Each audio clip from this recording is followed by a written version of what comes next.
नमस्कार, आप देख रहे हैं सी इंडिया न्यूज, एक अनदेखा सच, और मैं हूं आपके साथ अनीशा। इंदौर के विधानसभा क्षेत्र क्रमांक 1 में होने वाली जया किशोरी की कथा निरस्त हो चुकी है।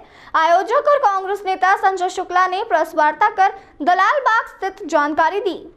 आयोजक ने कहा कि आदर्श आचार संहिता लागू हो चुकी है और उन्हें संदेह है कि यदि वह कथा का आयोजन करवाते हैं तो उसका खर्च चुनाव आयोग द्वारा उनके प्रचार प्रसार के खर्चे में जोड़ दिया जाएगा। हालांकि संजय शुक्ला का यह भी कहना है कि उनके बेटे सागर शुक्ला के नाम पर आयोजन की परमिशन ली गई है, किंतु उन्होंने आरोप लगाया है कि बीजेपी के दबाव में चुनाव खर्च उनके खाते में जोड़ दिया जाएगा। उन्होंने कथा का आयोजन निरस्त कर दिया है। इस दौरान संजय शुक्ला ने कहा कि नगर निगम और प्रशासन भी उनके साथ भेदभाव कर रहा है। उनके बैनर पोस्टर निकाल दिए गए हैं। वहीं उन्होंने आरोप लगाते हुए कहा कि विधानसभा क्षेत्र क्रमांक 1 में कई गुंडे बदमाशों के पोस्टर लगे हुए हैं, वह क्यों नहीं हटाए गए। संजय शुक्ला ने कहा कि फिलहाल चुनाव तक यह आयोजन निरस्त किए गए हैं, लेकिन वह आगामी समय में चुनाव के बाद सभी तरह के धार्मिक सामाजिक आयोजन जारी रखेंगे। वहीं आपको बताना चाहेंगे कि इंदौर के विधानसभा क्षेत्र क्रमांक 1 से संजय शुक्ला कांग्रेस प्रत्याशी है और चुनाव की तारीख भी चुनाव आयोग द्वारा घोषित कर दी गई है।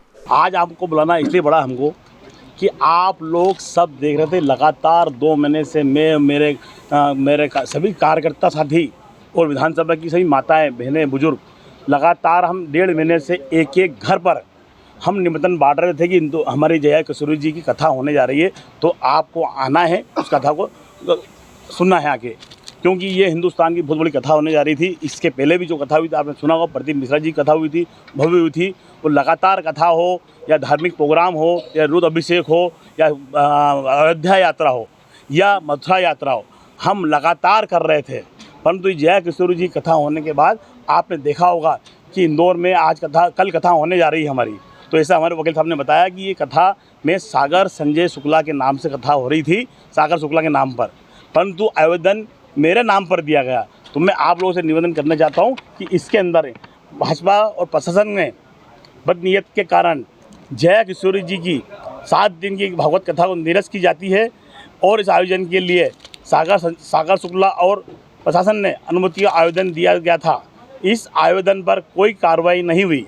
इसके चलते शनिवार को मैं खुद आयुक्त कार्यालय गया, उसके पश्चात अनुमति मेरे नाम पर जारी कर दी गई। भाजपा के दबाव में प्रशासन काम कर रहा है, इसी कारण सागर शुक्ला के आवेदन पर संजय शुक्ला का नाम अनुमति दी गई। इसी षड्यंत्र से हिस्सा है। इस अनुमति की शर्त क्रमांक 2 पर लिखा है, आचार संहिता लगते ही लागू होने के पश्चात यह अनुमति निरस्त हो जाएगी। इसी हिसाब से यह अनुमति आज दोपहर निरस्त हो गई है। क्षेत्र के भाजपा प्रत्याशी कैलाश जयवर्गीय जी इस कथा आयोजन से भयभीत थे। इसी कारण से प्रशासन द्वारा सारा कार्य किया गया। ऐसी स्थिति कारण मैं अत्यंत दुखी मन से इस कथाओं को निरस्त करने का फैसला लेना पड़ रहा है। मैं क्षेत्रीय जनता और धर्म जनता से बाधा पैदा करने वालों को सबक सिखाएगी, क्योंकि आप सब लोग जानते हैं कि हम लगातार कार्यक्रम कर रहे हैं। मेरे नाम से परमिशन देने का कारण यही रहा है कि चुनाव के अंदर मैं कांग्रेस का प्रत्याशी हूँ और चुनाव आयोग की जो आचार संहिता लगेगी उसके बाद ये खर्चा संजय शुक्ला के नाम पे जोड़ दिया जाए। हम आचार संहिता का पालन करते हुए हम ये कथा निरस्त करते हैं, क्योंकि आगे पीछे आपने देखा होगा हमको लगातार परेशान किया गया है, परमिशन नहीं दे रहे थे। उसके अलावा हमारे झंडे पोस्टर सब हटाए जा रहे थे।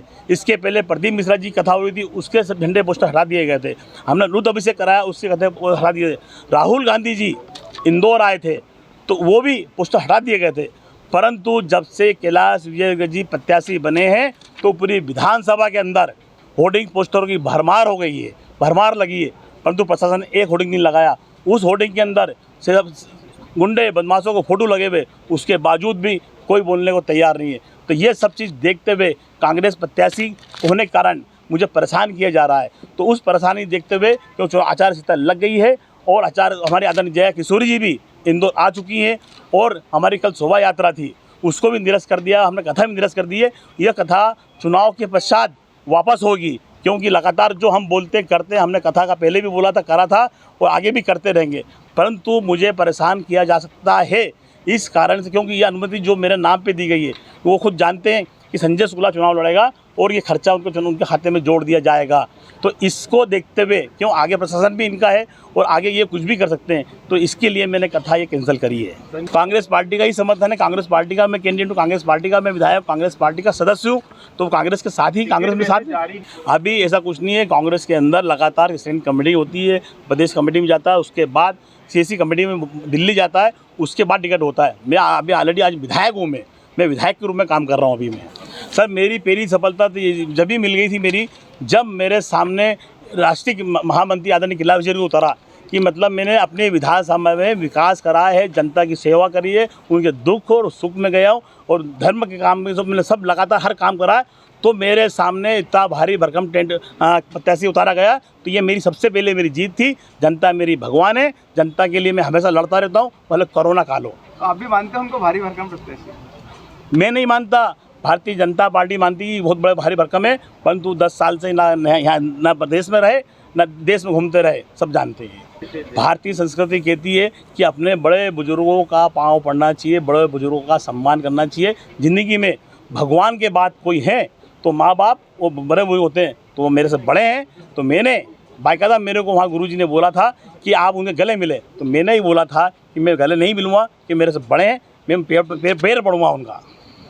मैंने पहले भी बोला, मैं विधानसभा 1 के अंदर पैदा हुआ हूँ, विधानसभा 1 में मरूंगा, विधानसभा 1 में लड़ूंगा, मैं विधानसभा 1 के अलावा कहीं नहीं जाऊंगा।